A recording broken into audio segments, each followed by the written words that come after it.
듣기만 해도 내공이 쌓이는 방송 2시간 철학의 돌풀입니다. 네, 안녕하세요. 반갑습니다. 오늘도 지난주에 이어서 곰브리치 세계사를 해보도록 하겠습니다. 지은이는 에른스트 곰브리치입니다.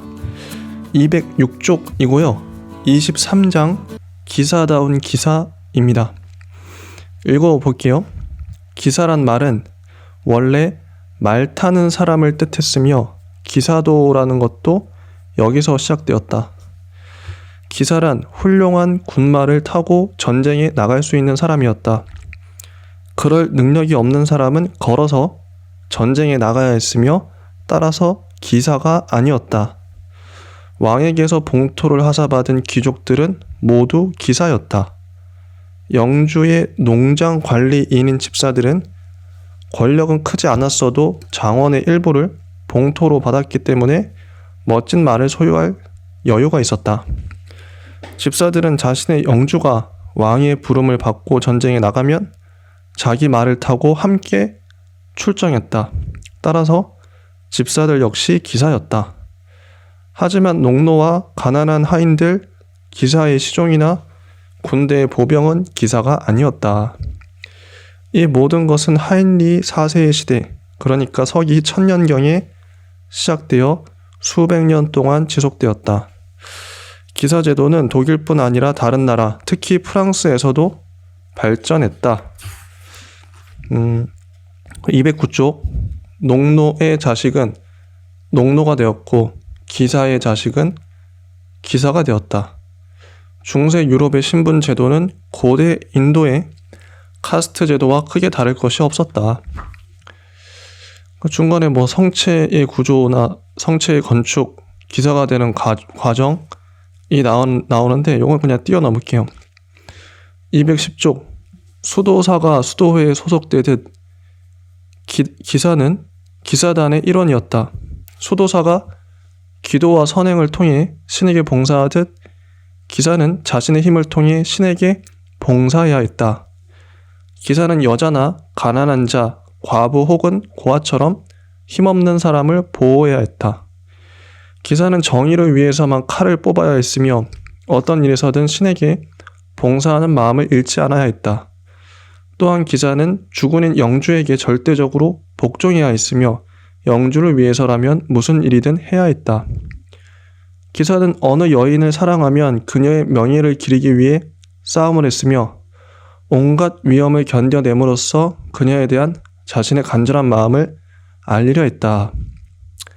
평화로운 때에도 기사들은 마상무술 시합을 벌여 용기와 솜씨를 뽐냈다.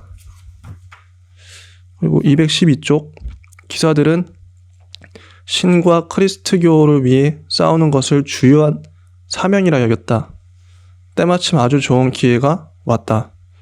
예루살렘에 있는 그리스도의 무덤은 팔레스타인 전역이 그렇듯 이교도인 아랍인의 손아귀에 있었다.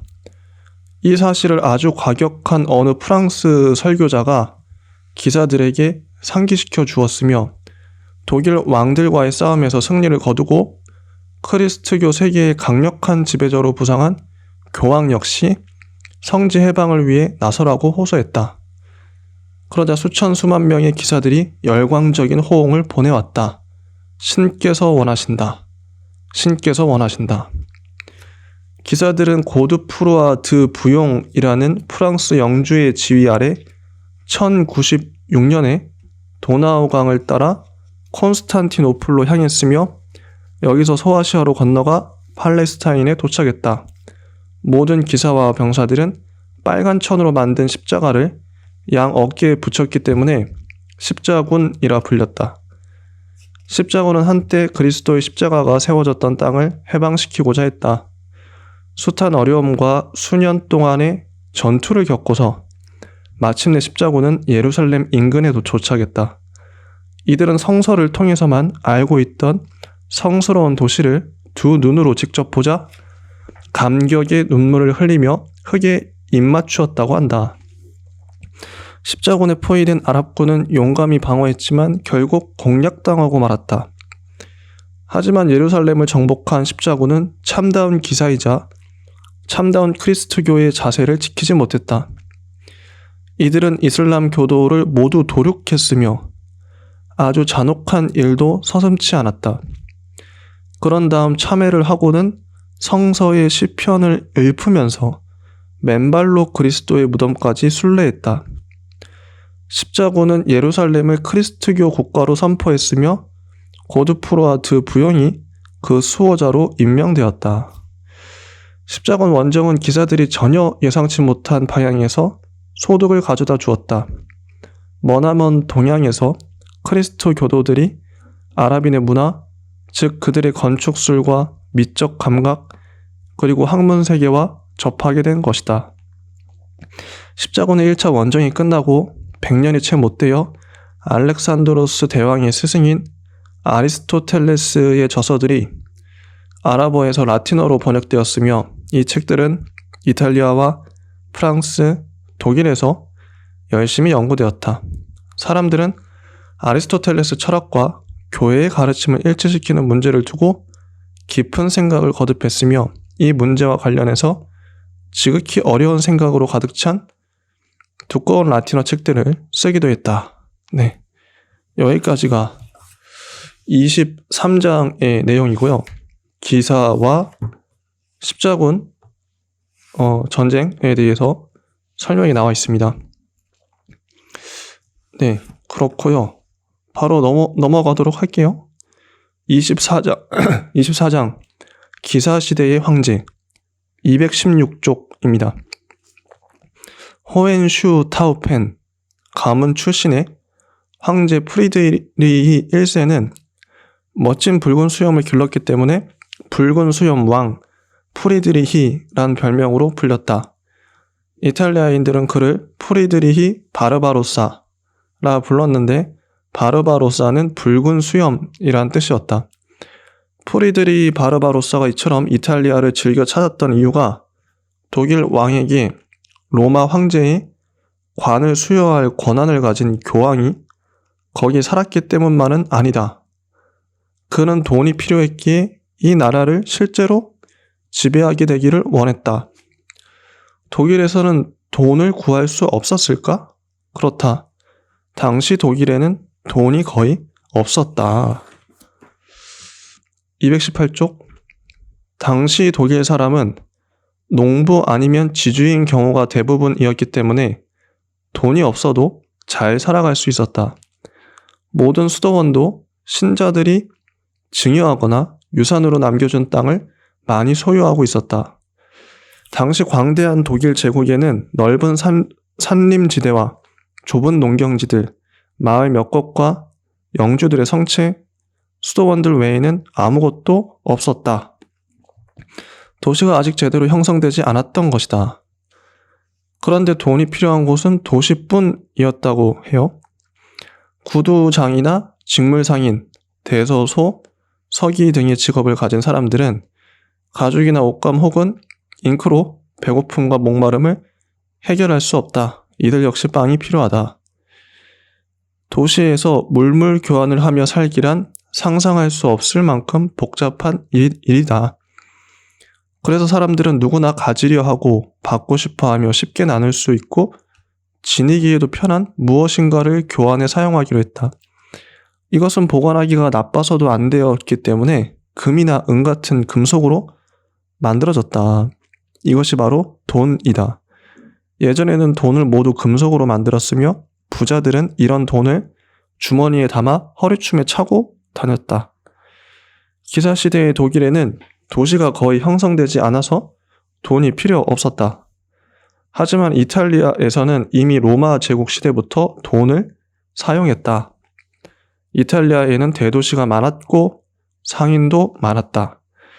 상인들은 많은 돈을 주머니에 넣어 허리춤에 차고 다니거나 거대한 괴짝에 넣어 보관했다. 이탈리아의 많은 도시들은 바다에 접해 있었다.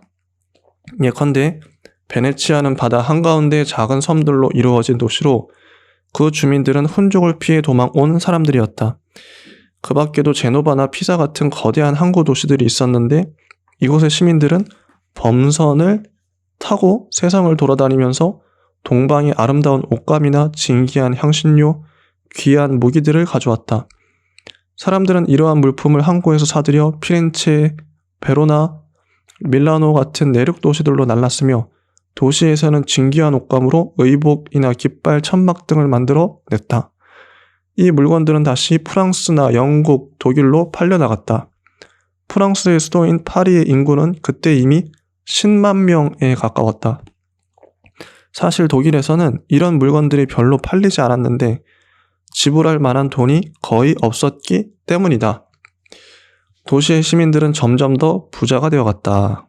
시민은 고대 그리스 사람들처럼 자율적으로 살 수 있었고 재판도 직접 열었기 때문에 곧 자신들의 도시에서 성직자나 기사와 다름없이 자유롭고 독립적인 신분이 되었다. 그래서 시민은 제3계급이라 불리기도 했다.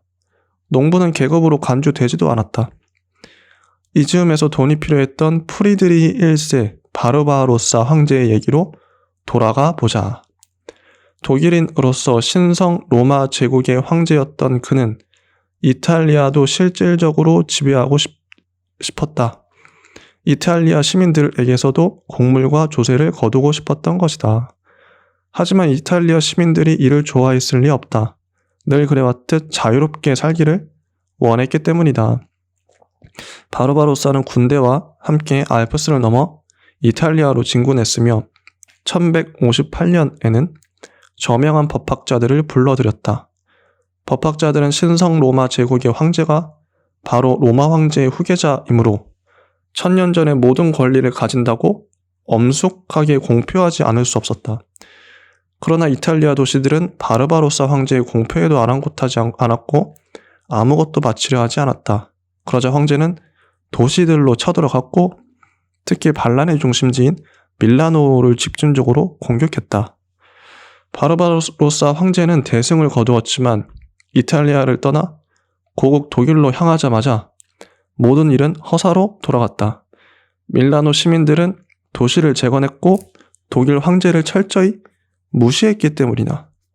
바르바로사는 모두 6번에 걸쳐 이탈리아로 출정했지만 허울뿐인 명성만 얻었을 뿐 실질적 효과는 끝내 거두지 못했다. 자, 그 다음 프리드리히 1세 바르바로사는 전형적인 기사였기에 십자군 전쟁에도 참전했다.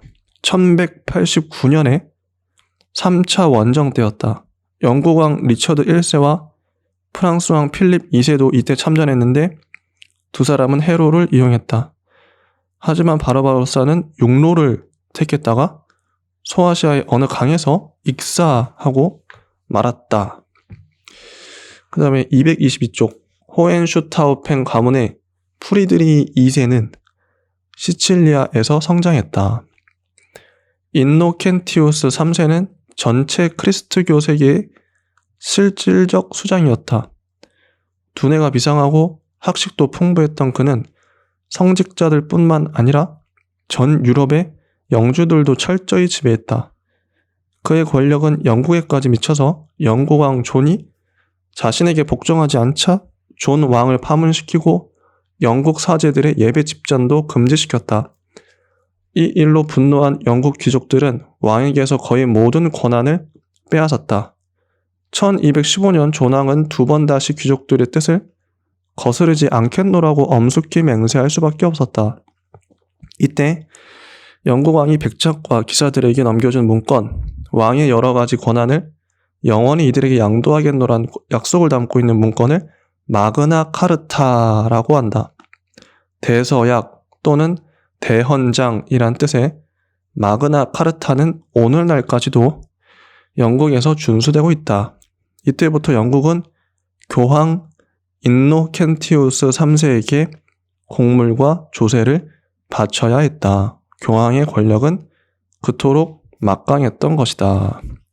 223쪽 프리드리히는 독일의 모든 영주를 자기 편으로 끌어들이는 수완을 발휘하여 곧 강력한 지배자로 부상했다. 독일과 이탈리아의 모든 봉건 영주들을 지배하게 된 것이다. 그리하여 교황 그레고리우스 7세와 황제 하인리 4세 때처럼 교권과 왕권이 충돌할 수밖에 없는 상황이 초래되었다. 하지만 프리드리히는 하인리 4세가 아니었다. 교황은 프리드리히가 무조건 십자군 원정에 참여할 것을 요구했고 결국 프리드리히도 이를 받아들였다. 하지만 다른 사람들이라면 엄청난 희생을 치르고서야 얻을 수 있는 것을 프리드리히는 싸움 한번 치르지 않고 얻어냈다. 크리스트교 순례자들이 안심하고 그리스도의 무덤까지 순례할 수 있게 되었고 예루살렘과 그 주변 지역이 크리스트도 교도들의 영토가 된 것이다. 어떻게 이런 성과를 올렸을까? 그곳의 칼리프 및 술탄들과 함께 앉아서 협약을 맺었던 것이다. 예루살렘의 주교는 자신의 의견을 묻지 않았다면서 불만을 품었다. 주교는 아랍인들과 사이가 좋다는 이유로 황제를 교황에게 고발했고 교황은 황제가 정말로 이슬람 교도가 되었다 믿으면서 그를 파문해버렸다. 그러나 황제 프리드리히 2세는 이 모든 일에 전혀 개의치 않았다. 어떤 성직자도 교황의 뜻을 거역하려 하지 않자 프리드리히는 예루살렘의 왕관을 직접 자기 머리에 얹었다. 226쪽. 그러고는 술탄에게서 받은 온갖 선물을 배에 싣고 고국으로 향했다. 멀리 떨어진 독일의 백성들은 괴상한 생각에만 사로잡혀 있는 이 기묘한 황제에게 관심을 두지 않았다. 사람들의 몰이해로 인해 황제의 삶은 쉽지 않았다. 결국은 프리드리히의 아들조차 아버지에게 대항하도록 독일인을 부추겼으며 가장 충실했던 고문관도 교황의 편으로 넘어갔다. 프리드리히는 외톨이로 남았고 자신이 계획했던 현명한 정책의 대부분을 끝내 실현시키지 못했다. 점점 더 불운에 빠져 성격도 거칠어진 그는 1250년 세상을 떠났다. 프리드리히의 아들 만프레트는 권력 투쟁의 와중에서 젊은 나이로 전사했으며 손자 콜라디는 적의 포로가 되어 24살의 나이로 나폴리에서 참수되었다. 이것이 위대한 기사감은 호헨슈타우펜 왕가의 슬픈 종말이었다. 프리드리히가 시칠리아에 머물면서 교황과 반목하고 있는 동안 서양 세계에는 엄청난 불행의 직면에 있었다. 몽골족은 칭기즈칸의 영도 아래 먼저 중국을 정복하고 무자비한 약탈을 자행했다.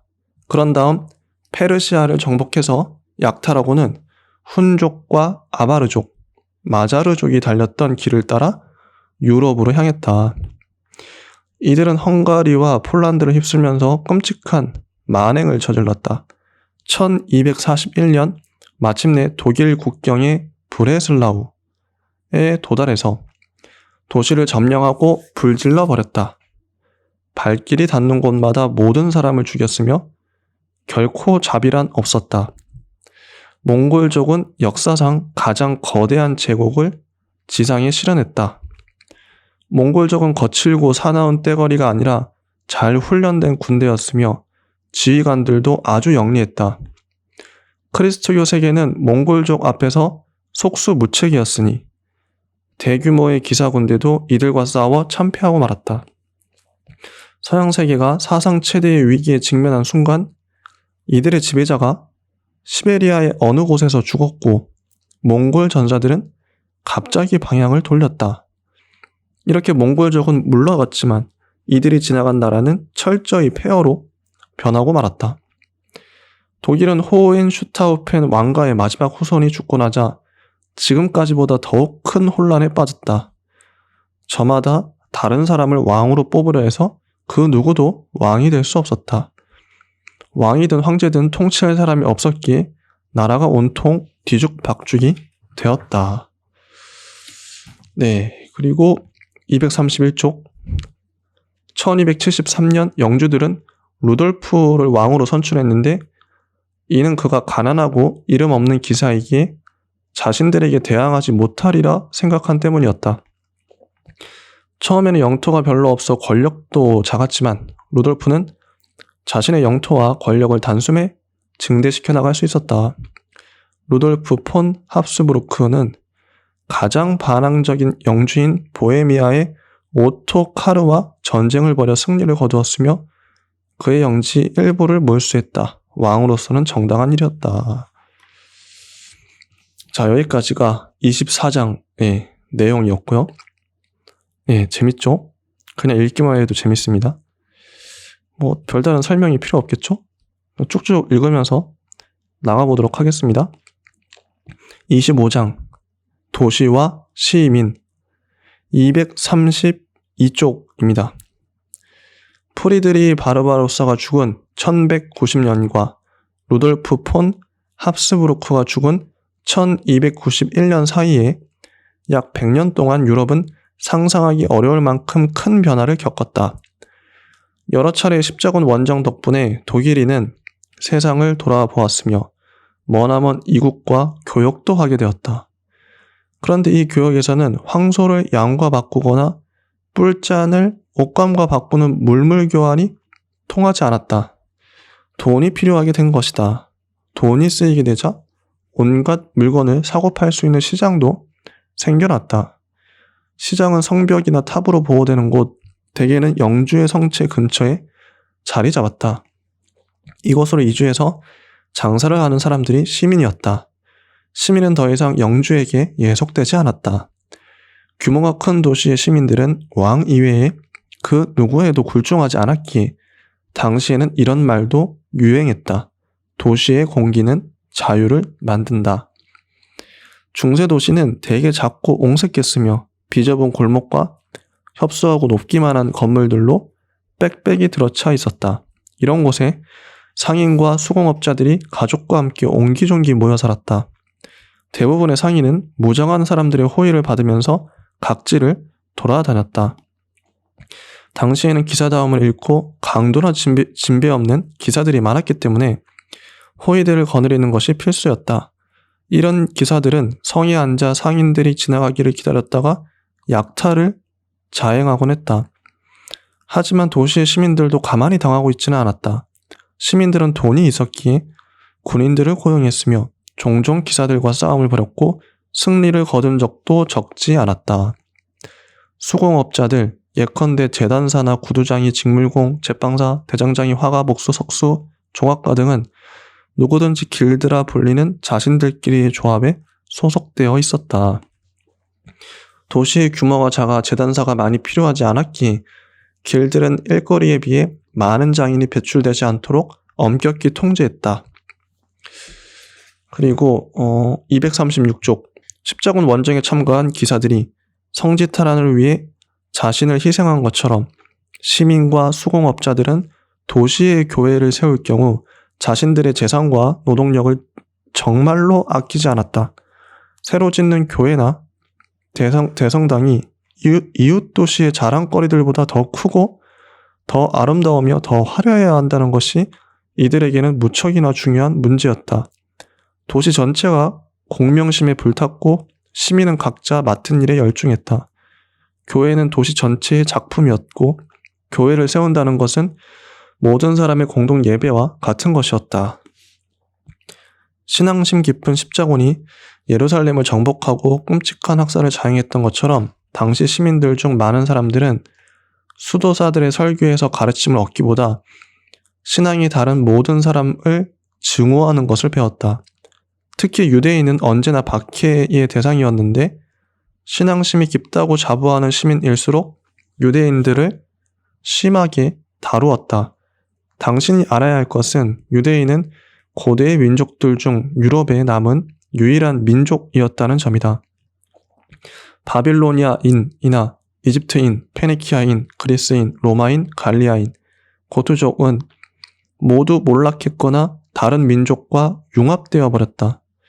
오직 유대인만은 예루살렘이 파괴된 후 이 나라 저 나라를 쫓겨다니고 온갖 박해를 받으면서도 2000년 동안 희망을 놓지 않고 자신들의 메시아를 기다렸다. 유대인은 경작지를 소유할 수 없었고 농부도 될 수 없었으며 기사가 되는 것은 말할 나위도 없었다. 이들은 수공업에도 종사할 수 없었으니 유일하게 허용되는 일은 상업이었다. 도시의 특정 지역에만 거주할 수 있었고 특정한 옷을 입어야 했지만 시간이 흐르면서 많은 사람들이 큰 돈을 벌었으며 기사나 시민들도 이들에게서 돈을 빌려 쓰게 되었다. 바로 이 때문에 유대인은 더욱 미움을 샀고 습격을 받아 돈을 강탈당하는 일도 자주 겪었다. 유대인보다 더 혹독한 대우를 받은 이들은 오랫동안 성서를 깊이 연구하여 특정 교리에 회의를 품기 시작한 사람들이었다. 이 사람들은 이단자라 불렸으며 끔찍한 핍박을 받았다. 이단자로 몰리면 예전에 그리스도교도들이 네로에게 당했듯 공개적으로 화형에 처해졌다. 사람들은 이런 회의론자들을 색출한다는 이유로 모든 도시를 들쑤시고 모든 지역을 황폐화시켰다. 이제는 이슬람교도 대신 이른바 이단자에 대한 십자군 전쟁을 시작한 것이다. 이런 일을 벌인 장본인은 신의 은총과 복음을 위해 거대한 대성당을 세운 사람들이자 높다란 종탑과 조각으로 장식된 교회문을 짓고 그림으로 채색된 창문과 수많은 조각상으로 웅대한 천국의 광경을 교회 안에 실현하려 애썼던 바로 그 사람들이었다. 238쪽. 프랑스인은 이미 자국뿐 아니라 이탈리아 남부도 지배하고 있었으며 1309년에는 교황마저 로마에서 프랑스로 이주하도록 강제할 만큼 막강한 위치에 올랐다. 이때부터 교황은 프랑스 왕들의 감시를 받았다. 교황은 화려한 예술품으로 가득한 아비뇽의 대궁전에 살았지만 포로 신세나 다름없었다. 이 사건을 유대인이 바빌론에 잡혀 있던 것에 빗대어 교황의 바빌론 유수, 아비뇽 유수라고 부른다. 영국은 1066년 프랑스에서 건너간 노르만 왕가에 정복되어 그 지배를 받고 있었다. 노르만 왕가는 굳이 따지자면 프랑스인이었다. 이런 이유에서 프랑스 왕들은 영국에 대한 통치권도 요구했다. 그런데 프랑스에서 왕위를 물려받을 왕자가 태어나지 않자 오히려 영국 왕들이 프랑스 왕의 친척이자 신하로서 왕위를 계승할 자격이 있다는 주장을 펼치기 시작했다. 그 결과 1337년에 전쟁이 일어나 100년도 넘게 계속되었다. 100년 전쟁이죠. 이 전쟁은 기사들 몇몇이 기사답게 검투를 벌이는 싸움이 아니라 봉급을 받는 시민 군대가 서로 싸우는 전쟁이었다. 시민군은 전투를 고귀한 행동으로 여기는 거대한 기사단의 일원이 아니라 각각 영국인과 프랑스인으로서 자기 나라의 독립을 위해 싸우는 사람들이었다. 이 전쟁에서는 영국인이 꾸준히 승리를 거두면서 프랑스에서 점령지를 넓혀나갔다. 특히 전쟁 말기에 영국인이 큰 성과를 거둘 수 있었던 것은 당시 프랑스 왕이 어리석고 무능했기 때문이다.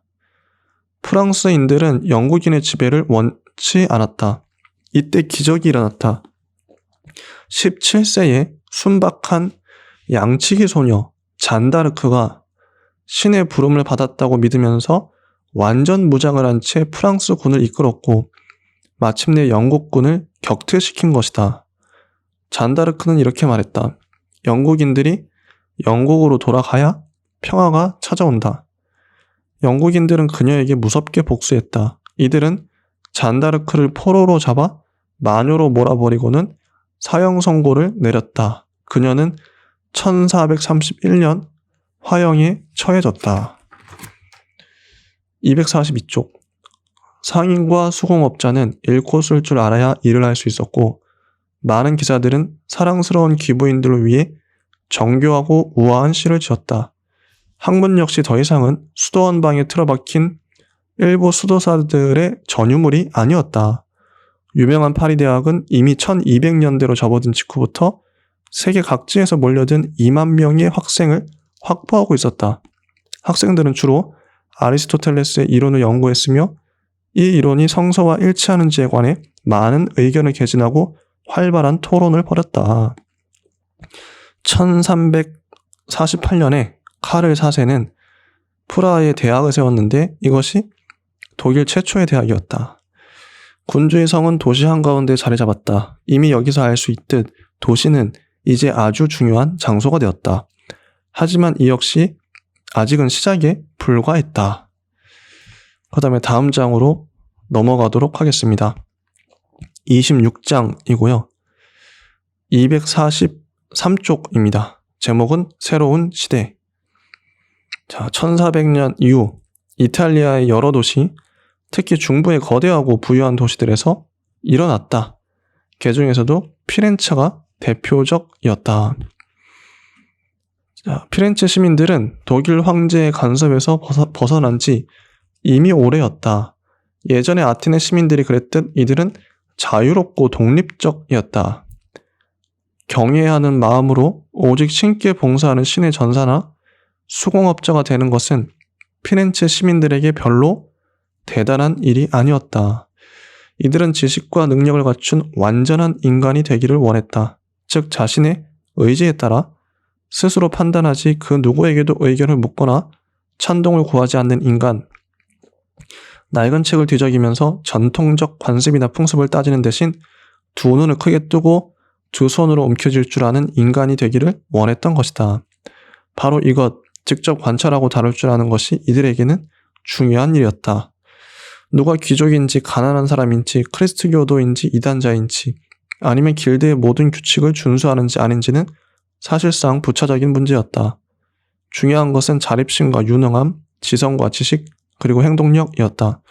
출신이나 직업, 종교, 국적 따위는 중요하지 않았다. 중요한 것은 어떤 인간인가 하는 문제였다.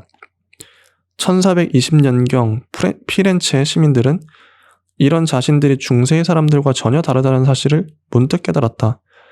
중요함에 대한 관점이나 아름다움에 대한 감각이 선조들과는 전혀 달랐던 것이다. 중세의 대성당이나 그림이 이들에게는 너무 칙칙하고 경직되게 보였으며 전해오는 관습 역시 지루하기만 느껴졌다. 이들은 자유롭고 자주적이며 스스럼 없는 무엇, 한마디로 자신들이 좋아하는 것을 찾아보았다. 그리고 이 과정에서 고대를 발견하게 되었다. 고대 사람들이 이교도였다는 사실은 전혀 중요하지 않았다. 오히려 고대인의 유능함에 경탄할 수밖에 없었다. 고대인은 자연과 세상의 모든 문제에 관심을 가졌으며 이런 문제에 관해 아주 자유롭게 토론했다. 이제 고대인들은 위대한 모범이 되었으며 특히 학문의 영역에서 그랬다. 사람들은 이제 라틴어 문헌을 긁어모았으며 과거의 로마인 만큼 명확하고 올바른 라틴어를 쓸 수 있기 위해 노력했다. 이들은 그리스어도 배웠으며 페리클레스 시대의 아테네인들이 남긴 저작을 특히 즐겨 읽었다. 오래전 지나가 버린 옛 시대, 그리스와 로마 문화의 시대가 갑작스레 되살아난 것만 같았다. 그래서 당시 이탈리아인들은 재생이나 부활을 뜻하는 리나시멘토라는 말을 즐겨 사용했다. 물론 오늘날에는 이 말보다 르네상스라는 용어가 더 많이 사용된다. 사람들은 그동안 고대 문화가 암흑 속에 묻혔던 것이 로마 제국을 멸망시킨 게르만족의 탓이라고 생각했다. 피렌체 사람들은 자신들의 힘으로 고대의 정신을 소생시키고자 했다. 이들은 자연을 대하는 시각도 새롭게 변화시켰다.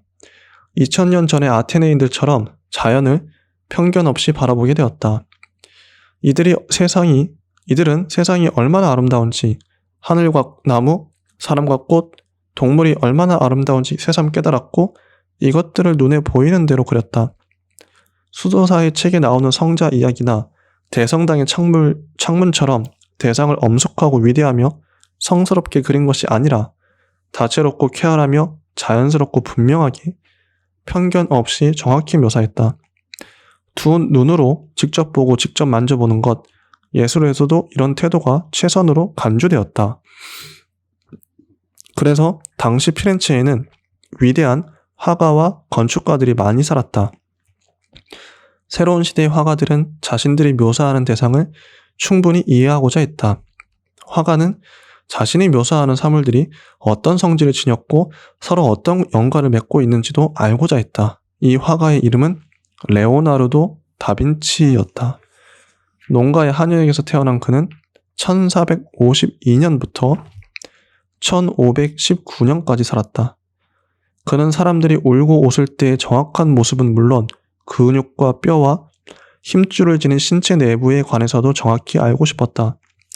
그래서 병원에서 시체까지 구해다가 해부하고 연구했는데 당시로서는 상식을 완전히 벗어난 일이었다.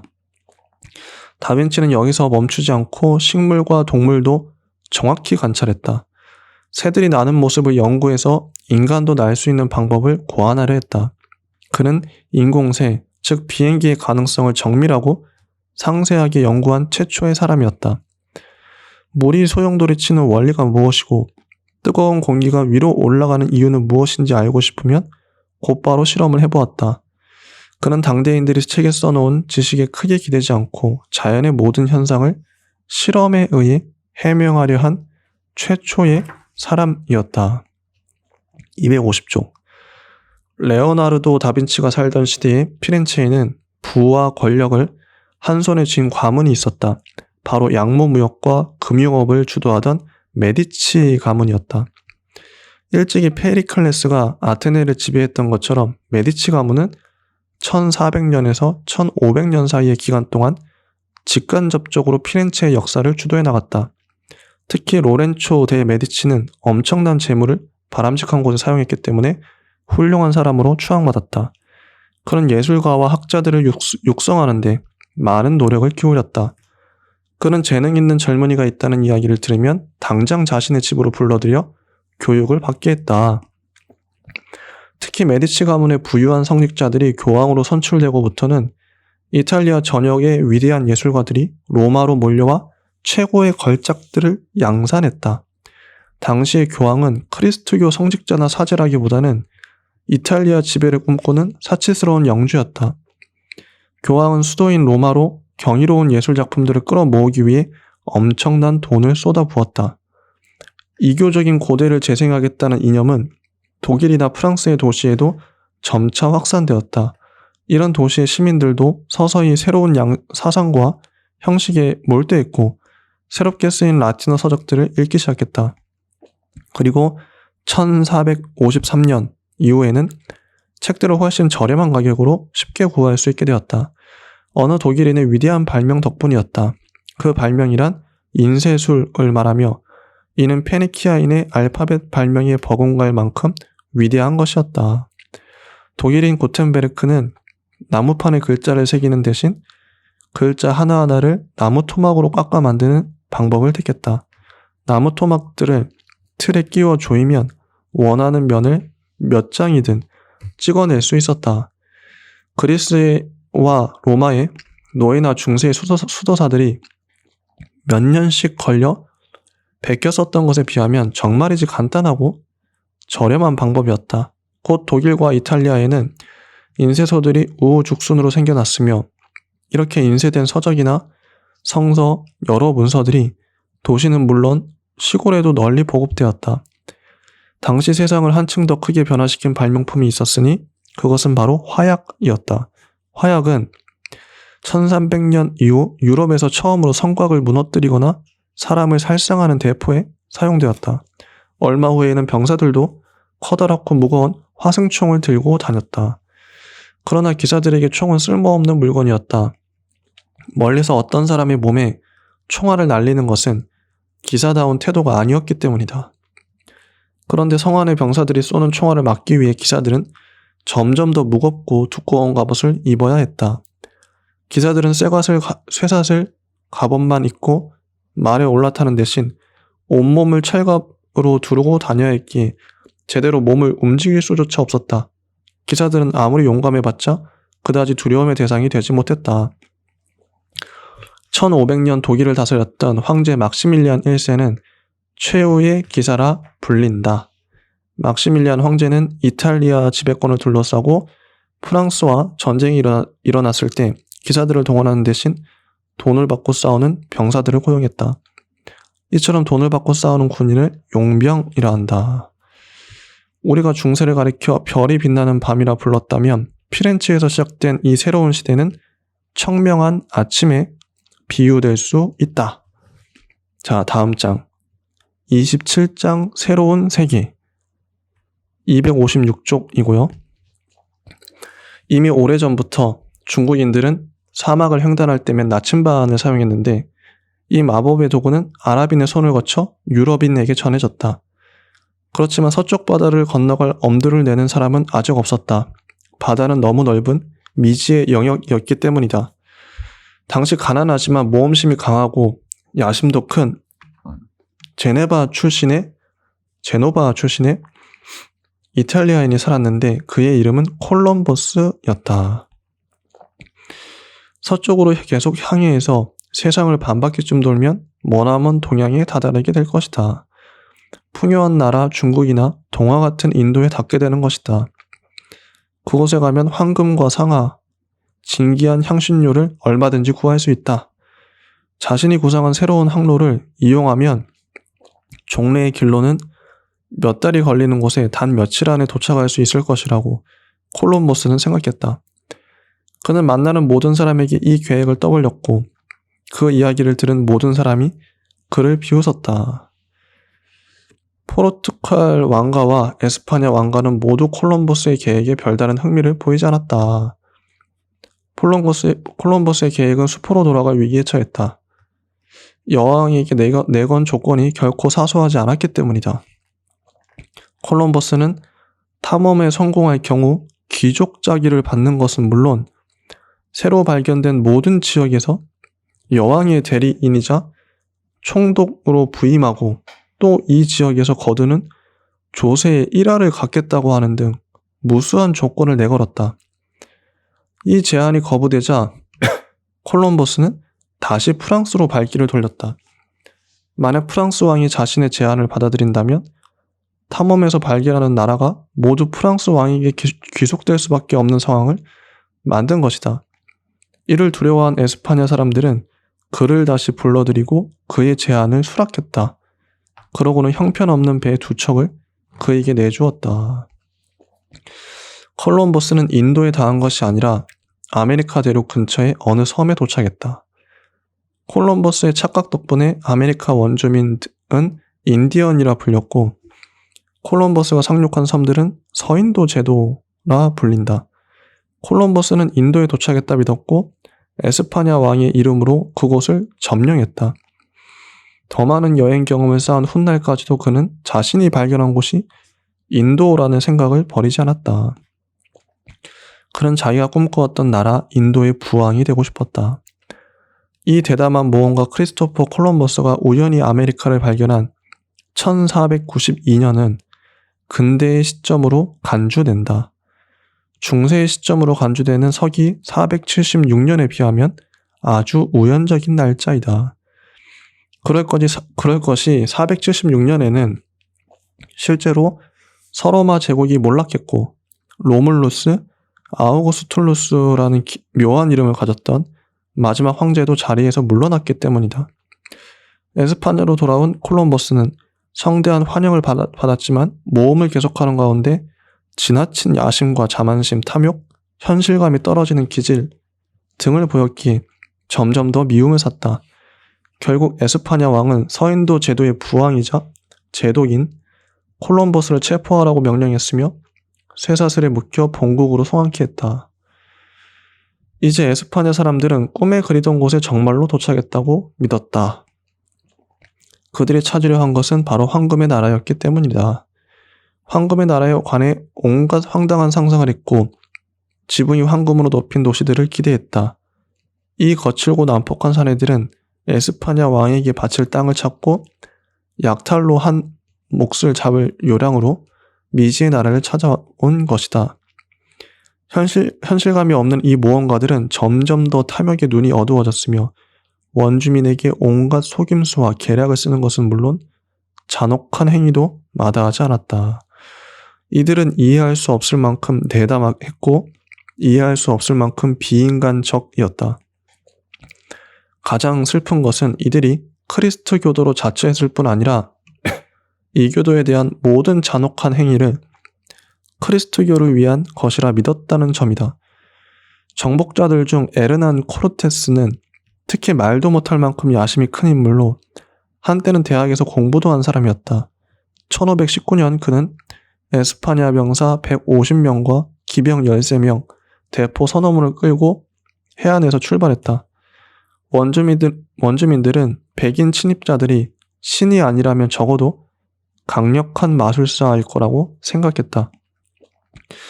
그럼에도 원주민들은 용감하게 저항했으며 낮에는 행군 대열을 습격하고 밤이면 야영지를 기습했다. 그러자 코르테스는 원주민 마을을 불사르고 수천 명을 죽이는 등 무서운 복수를 자행했다. 265쪽. 몬테수마라는 그 군주를 코르테스는 계략을 써서 포로로 잡았다. 하지만 이 백인 침입자에게 맞설 엄두를 내지 못했다. 왜냐하면 멕시코에는 오래된 전설이 있었는데 그에 의하면 태양신의 아들인 하얀 신들이 언젠가 이 나라를 차지하려고 동쪽에서 온다 하였기 때문이다. 멕시코 원주민들은 에스파냐 사람들이 바로 그 하얀 신들이라고 믿었다. 오히려 하얀 악마라 불릴 만한 사람들이었는데 말이다. 코르테스는 어느 신전 축제에 모인 멕시코 귀족들을 습격해 무방비 상태에 있던 이들을 모두 살해했다.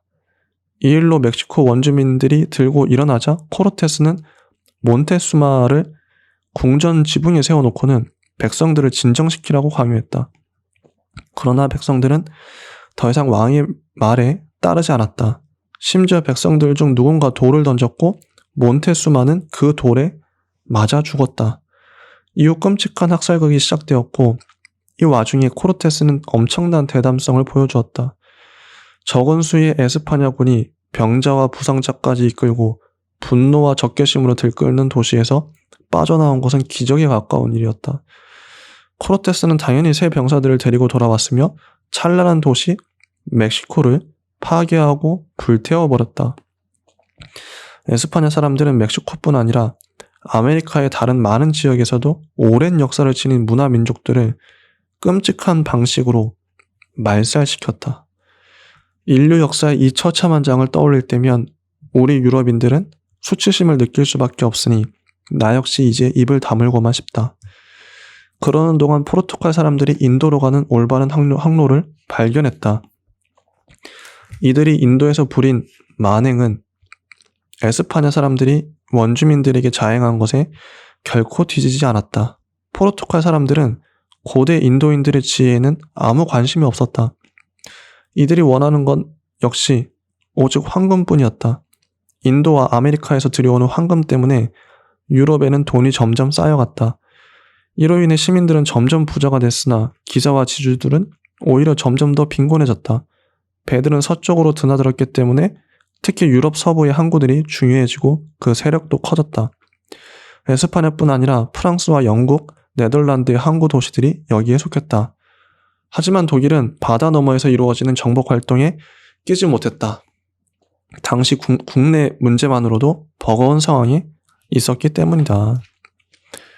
자, 이제 다음 장으로 넘어갈게요. 268쪽 28장 새로운 신앙입니다. 1500년 이후에는 교황이 로마에 머물렀으며 사제직보다 사치와 권력에 더 관심을 두었다. 교황들은 유명한 예술가들을 불러들여 웅대한 교회를 짓게 했다.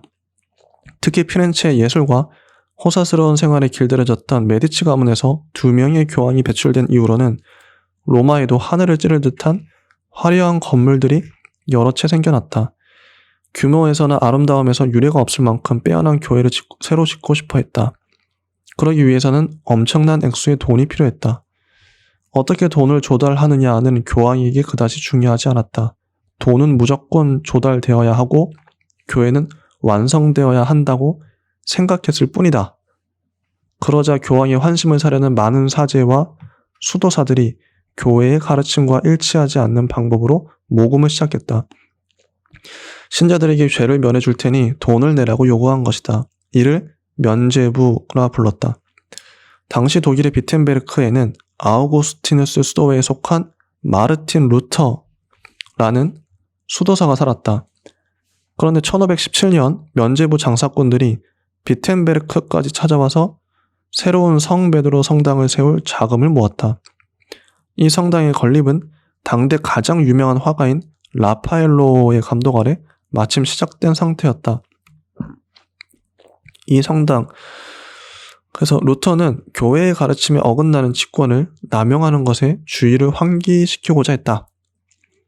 그래서 95개조 반박문을 실은 벽보를 교회 정문에 붙여서 면죄부 매매를 공개적으로 비난했다.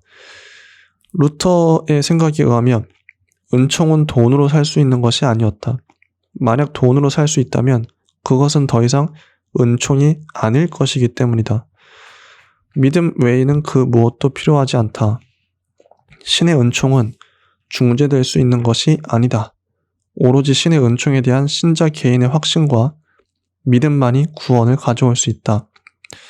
그 누구도 다른 사람이 신의 은총을 얻도록 도와줄 수는 없다. 달리 말해 모든 신자는 그 스스로가 사제이다. 교회의 사제란 교사나 원조자에 지나지 않는다. 따라서 사제 역시 결혼도 하면서 다른 모든 사람처럼 살 수 있다. 신자는 교회의 가르침을 무조건 받아들여서는 안 되며 각자 성서를 열심히 읽어 신의 생각을 알아내야 한다. 성서에 나와 있는 것만이 타당하다. 루터의 생각은 이런 것이었다. 271쪽 무엇보다 인쇄술의 발명이 큰 역할을 했다. 다소 거친 면도 있지만 힘차고 간명한 루터의 글은 인쇄되어 독일 전역으로 팔려나가 널리 읽혔다. 많은 사람들이 루터의 견해에 동조했다. 이런 사정을 알게 된 교황은 루터를 파문하겠다고 위협했지만 이미 많은 신자를 확보한 루터는 전혀 굴하지 않았다. 오히려 교황의 칙서를 공개적으로 불태워 파문을 재촉했다. 루터와 신봉자들은 교회와의 완전한 결별을 선언했다. 이제 독일 전역에서 소요가 일었으며 많은 사람들이 루터 편을 들었다. 사치를 좋아하는 부자 교황은 독일인들에게 호감을 주지 못했기 때문이다. 많은 독일 영주들 역시 주교나 대주교의 권력이 줄고 교회 소유의 거대한 용지가 자신들의 몫이 된다는 데 불만이 있을 수 없었다. 그래서 초기 크리스트교의 경건함을 부흥시키자는 루터의 종교개혁에는 영주들도 많이 동참했다. 273쪽 카를 5세는 이 반항적인 수도사에게 독일에서 처음으로 열리는 제국의회에 출두하라는 명령을 내렸다. 제국의회는 1521년 보름스에서 열렸다. 엄숙하고 화려한 분위기의 의회에는 독일 제국의 모든 영주와 귀족들이 모였고 루터는 수도사 복장으로 이들 앞에 섰다. 하지만 제국의회에 모인 영주와 귀족들은 박식하고 열정적인 루터와 논쟁을 벌일 생각이 없었다. 다음날 루터는 의회에 나가 라틴어와 독일어로 긴 연설을 했다. 내 양심은 하나님의 말씀 안에 사로잡혀 있습니다. 나는 아무것도 철회할 수 없으며 철회하지 않을 것입니다. 양심에 반해 행동하는 것은 위험하기 때문입니다. 신의 가호가 있기를. 아멘. 제국의회는 루터를 이단자로 규정하고 파문한다는 법령을 공표했다. 작생공 프리드리히는 루터의 보호자로서 아무도 모르게 그를 붙잡아 바르트부르크 성으로 데려오게 했다. 이곳에서 루터는 변장을 한 채 가명으로 살았다. 이렇게 자발적 구금 생활을 하는 동안 루터는 성서를 독일어로 번역했다. 라틴어를 모르는 사람도 성서를 읽고서 생각할 수 있게 하려는 의도였다. 루터는 모든 독일인이 성서를 읽기를 원했지만 당시에는 표준적인 독일어가 없었기 때문이다. 바이에른에서는 바이에른 방언으로 말했고 작센에서는 작센 방언을 사용했다. 그래서 루터는 모든 사람이 똑같이 이해할 수 있는 독일어를 창안했다. 그가 성서 번역 과정에서 만든 이 독일어는 400여 년이 지난 오늘날까지도 별다른 변화를 겪지 않고 표준어로 사용된다.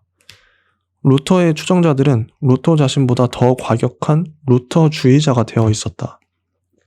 276종 이들은 우상 파괴자나 제세력파라고 불렸다. 특히 농부들은 루터의 교리에서 깊은 감명을 받았고 나름대로 교리를 이해했다.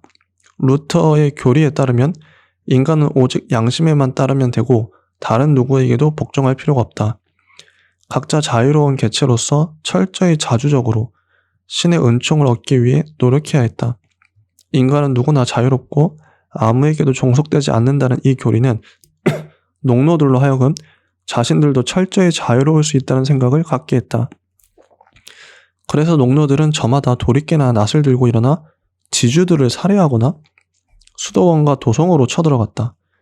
얼마 전까지 교회를 상대로 싸웠던 루터는 이제 설교와 연설을 통해 우상 파괴자와 제세례파, 농부들을 공격하라고 역설했다. 농민 반란군을 진압하고 처벌하는 것도 도왔다. 프로테스탄트라 불리던 루터의 추종자들 사이에 불안은 단합된 카톨릭 교회에 엄청난 이득이 되었다. 당시에 이런 생각을 설파했던 사람은 루터 혼자만이 아니었다. 취리히에서는 츠빙글리라는 교구 신부가 비슷한 길을 갔고 제네바에서는 칼뱅이라는 학자가 교회의 틀에서 벗어났다. 이들의 교리는 서로 상당히 유사했지만 각 교리의 추종자들은 서로 화합하지 못했다. 당시 교황권에 중대한 손실을 미친 또 다른 사건이 일어났다. 이 사건의 장본인은 당시 영국을 통치하던 헨리 8세였다. 그는 카를 5세의 숙모뻘되는 여자와 결혼했지만 아내를 좋아하지 않았으며 왕비의 시녀인 앤 불린과 재혼하고 싶어 했다. 하지만 최고사지인 교황은 이를 허용할 수 없었다. 그러자 헨리 8세는 1533년 영국을 로마 교회와 분리시키고 독자적인 교회를 설립하여 결혼 무효 판결을 얻어냈다. 루터의 추종자들은 계속해서 영국 왕이 박해를 받았지만 어쨌든 영국은 로마 교회와 영원히 분리된 것이었다. 헨리 8세는 얼마 되지 않아 앤 불린에게도 실증을 느끼고 그녀를 참수시켜버렸다. 그로부터 열흘 하루가 지난 뒤 헨리 8세는 다시 재혼했지만 새 부인은 왕이 죽일 수 있기도 전에 먼저 세상을 떠났다. 왕은 4번째 부인과도 이혼했으며 5번째 부인은 또다시 참수를 했다. 6번째 부인만이 헨리 8세보다 오래 살아남았다. 네, 여기까지가 28장의 내용이었습니다. 29장부터는 다음 시간에 이어서 하도록 하죠. 오늘 아주 깔끔하고 좋네요. 책을 읽기만 했는데도 너무 벅찹니다. 내용이 참 풍부하죠. 참 많은 것들을 공부한 하루였네요. 29장은 다음 시간에 하도록 하겠습니다. 감사합니다.